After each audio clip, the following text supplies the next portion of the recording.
Hey guys, today we're going to cover the new skill point system and how it can affect your favorite class. For this example, I'll be using my Inutroph here. Now, when you level up, you're given 5 skill points for both your abilities and your specialties. You can distribute these any way you want. However, with the open beta, they included 8 new stats for you to invest your skill points and abilities for. You either have strength, agility, intelligence, chance, willpower, perception, range, or block. Strength, agility, intelligence, and chance, these four right here, are all elemental based, which basically means strength is earth, agility is air, intelligence is fire, chance is water. Basically, for every 4 points you put into one of these stats, for every 4 skill points, it would increase your elemental damage for that tree by 1%, and it would also increase your resistance by 1%. Well, initially this sounds really, really good. Um, it's not really something every class should consider unless your build calls for it. What this does is it creates a glass cannon. Okay, you will hit incredibly hard, but unless the target or your opponent is your element, you won't really get much resistance to them. Okay? Now, there's a couple other things we can cover on this, but to stick to that point, you it's going to be competing with health points. And the reason being is because health points, they multiply. So for every 100 points you put in here, it gets plus 1 to the amount of HP you get for each skill point. So the first 100 you put in here, you get 100 points of HP. The second 100, you get an extra 200 HP. The third 100, you get an extra 300 HP.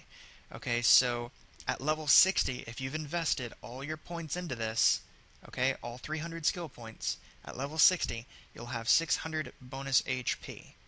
That is quite a bit. Now, the exact same amount of points at level 60, if you invested into any of these four, you would have an extra 75% damage and resistance to your tree. 75% at level 60. So you have to choose, basically. Do you want to go Glass Cannon, or do you want Survivability? Keep in mind, Glass Cannon is great, but if you're facing down multiple opponents, you're going to get beaten up very fast. And the reason being is because you have no HP. None. You only get 5 HP naturally per level. That's it. If you would care to see how much you actually get at level 60, it's real easy. Check it out. Most classes start with 48 HP, okay? That's at level 1. You have 48 HP, generally. If you did 5 HP times, we'll give you 60 levels, why not? You'll have 300 HP plus 48. Even if you had a little bit above, a little bit below, you would basically have 350 HP at level 60. That's it. And with health points, I get an extra 600. That means I have almost 1,000 HP compared to your 350. Now, we're excluding gear, okay? Because gear can give you at level 60 about 300 to 500 HP depending on what kind of gear you're stacking. If you're stacking HP, rings, regen, whatever. So basically, the major difference is 350 HP versus almost 1,000. That's pretty big, and that's also why I say that you're going to go Glass Cannon on this. You will hit hard, but is it worth it? Against multiple opponents, I say no. Against someone who's not your element, I say no. An Earth Inu that elects to go Strength and get his extra 75 bonus and wears all prospecting gear, maxes out Treasure Tracker, he will hit like a truck. I mean, he will hit incredibly powerful. And even if he's fighting another Earth Inu, it won't matter because the extra 75% resistance he has is so small compared to the amount of HP that the other Earth Inu has. Keep in mind, the Earth Inu has a heal. Okay, at max it's 20%, which means he can sit there and fight in his normal form while fighting you with 1,000 HP while fighting you. Okay, and then once you get him down to about 80% HP, he's going to heal. He's going to transform into the Zerker. At that point in time, he's null and voided any amount of damage you've already done to him. Or at least a really good percentage. Okay, so there's no real reason to stack any of these unless your class calls for it. There are a couple classes where this is good. The Craw is actually really good, because if you can make it to a Craw, odds are he's screwed anyway. So I would definitely say consider some of these if you want to go that route, especially for classes that can crit. Again, we go back to the Craw. The Craw can crit, and the more damage he stacks, the more powerful he becomes. Same goes for classes like the Sack. The Sack actually has a multiplier in his special abilities that gives him more HP based off of his maximum HP. But again, if you want to go the glass cannon route, you can. This gives you options basically. There is no one skill point to rule them all mentality. If you are incredibly good at playing a glass cannon, then by all means do it. But if you want something that's a little bit more of a guarantee, a little bit more general purpose, then I would stack HP. Initiative is pretty pointless. You could stack a couple points in here if you want, just to have an advantage over other classes your same level. But really, there's no real point to stack it. Dodge is completely worthless because, well, anything that, again, stacks lock will pretty much destroy you. Prospecting is okay, but the prospecting gear in the game is pretty sexy. Now, you may be thinking, whoa, what do you mean? Okay, check this out. The new crab gear stacks prospecting, and not in small amounts. 13 prospecting. The rings on this set also give an additional 10. By the way, rings stack now. See, check it out. I have 41 initiative, right? We'll take that ring off. I now have 32 initiative, see? Rings stack. Okay, so, yeah, anyway, so pretty much that covers the the bonus to your strength, resistance versus HP. Now you've got willpower, perception, range, and block. To be completely honest, I can't really go too far into perception because almost every SRAM that I've run into almost refuses to use it. They say they don't want to use perception. They don't want to put points into it. What it does is it affects your ability to remain invisible and your ability to detect invisible enemies. So I can see a reason not to want to go that route. So I don't really know if this is going to be something that's going to be utilized or not. I wouldn't really recommend putting any points in this just yet. Willpower. Okay, this affects your ability to apply states. Is this something I would suggest? Maybe. Maybe if you were a water zealot, this might be something good for you.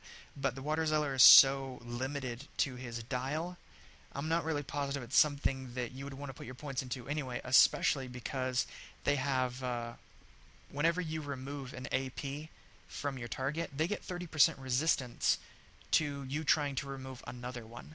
So I don't really even know if this is viable in any way, shape, or form, because once you remove 3 or 4 of them in one turn, you shut them down for one turn. You know, that resistance drops 10% each turn. If you removed 3, they have 90% resistance to you. 90%. That won't go away for a while. And even if you manage to proc one of your -1 APs, so what? You know, it's not a big deal. So again, willpower, I probably wouldn't recommend it. Range is something I would almost... You know what? It's only 80 points, and you can only get one of these. If your class calls for it, I say it might be worth it. And the reason being is, well, first, look at your skills. Okay. See this eye right here? This means that the range on this attack cannot be increased. See this secondary eye? That means the range can be increased. Now this can be increased via gear or this plus range. What it does is, you know, you can look and see how far it is. If you have enough general range on your spells, then I recommend not simply bothering with this. But it's good for the Craw because the Craw also gets plus range over here, and it would be probably probably really good anyway because, well, at least for the Craw. Other classes I'm not too positive on, to be completely honest. So it's something to test out, play around with. This is open beta. Odds are we will have a wipe, so have fun experimenting with that. Now block. Okay, this one's kind of interesting. Basically, for each point you put in here, it gives you 1% more likely to reduce incoming damage received by 30%. This is something that okay, for one, I don't even know if that 30% is off the final damage or if it's just off of elemental bonus damage. Because if it's off elemental bonus damage, then unless you're a Feka that's stacking resistance, or unless your class in general is stacking resistance, I don't really see a point in it, at least not maxing it out. Maybe putting 10 points in here wouldn't be too bad because then you could get, 10% chance to negate 30% damage. So it might not be that bad. You know, 10 point, well, but you also got to keep in mind it costs 15 points per 1 point, or per 1%, basically. It'll cost you basically 3 levels to get 1% resistance in here. So if you want 10%, it's going to cost you 30 levels. Yeah, 150 points, the same amount for an action point. So each one of these new stats is interesting in its own right, and allows you to basically build a little bit more unique for your class, so you don't simply have a cookie cutter. Okay, so where does this leave us? Well, in the next few weeks, I'll be updating my video collection with at least one guide for every class. Okay, and that includes hopefully the Rogue, Masquerader, and Ecaflap, if if they're actually added back in before Open Beta ends. So here's to hoping. Now, some of you may have seen the guides that are floating around the forums or official or fan-made websites. And while these guides are nice in theory, they kind of lean towards this is how you're going to build the class, and it kind of, it's not really giving you many options and doesn't really help you understand the class too well. So I'd like these guides to be far more center-focused on the generalities of your class, how each tree works, and how you can incorporate the new skill point abilities into your builds. Well, not only that, but also gear.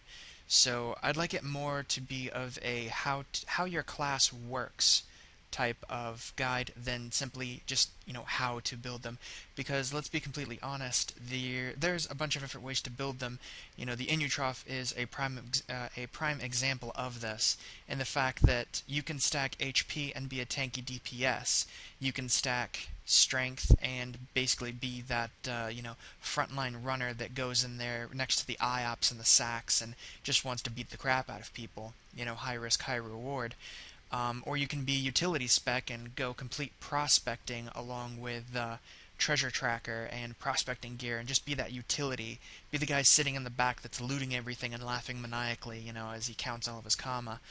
So there are many different ways to build each and every class, and it really depends on your playstyle. Just because there's a stronger version of that class, or it doesn't reach a certain potential, doesn't mean you're going to be comfortable playing that version of the class.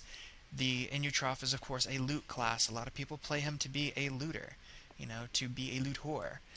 Other people like myself like a much more rounded tank. I like to be a one-man team. I like to have my HP, I like to have my damage, and I like to have the option to loot. How I do that, of course, is I use the cutting and the rascalry abilities. So I can, loot when I need to, and then heal up afterwards. I go much more in depth on that in my last Inutroph video. But some of this stuff has actually changed. A good example of that would be Deadly Nightspade was nerfed. So, as you can see, not a lot of people have noticed this. But this, Deadly Nightspade, used to be as powerful as Shovel Kiss. This is no longer the case. So, personally, I don't really see a reason to use Nightspade anymore.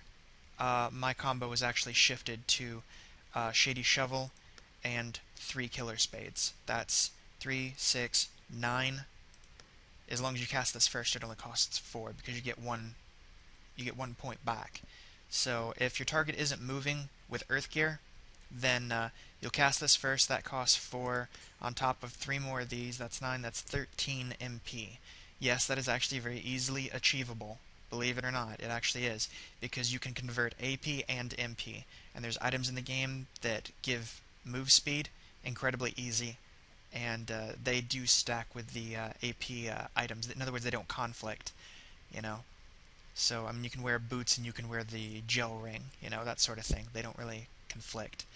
So it's incredibly easy to get 13, and not to mention you can actually do Prime of Life, and if you do it on the right turn, then you'll be able to cast 4 of the Killer Spades. So, and if you go crit build, again, like I said, I love being a one-man team. I can beat the crap out of people, and I can loot. That's my build. But there are a lot of Inus, like Cassidy, that doesn't like going that route. She loves building loot. She likes going the water route. While I don't agree with it, refinement can destroy loot, and it can actually be a pretty hefty nuke. And to follow that up, they go with packs. Now you can get 10 AP, but it's a real pain in the ass. Um, but as you can see, it is also a nuke. So there are options in the different builds. You don't have to be a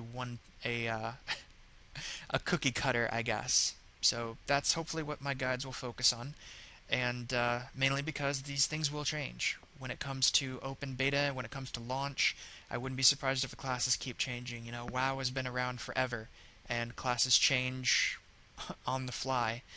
So, anyway, see you guys in game.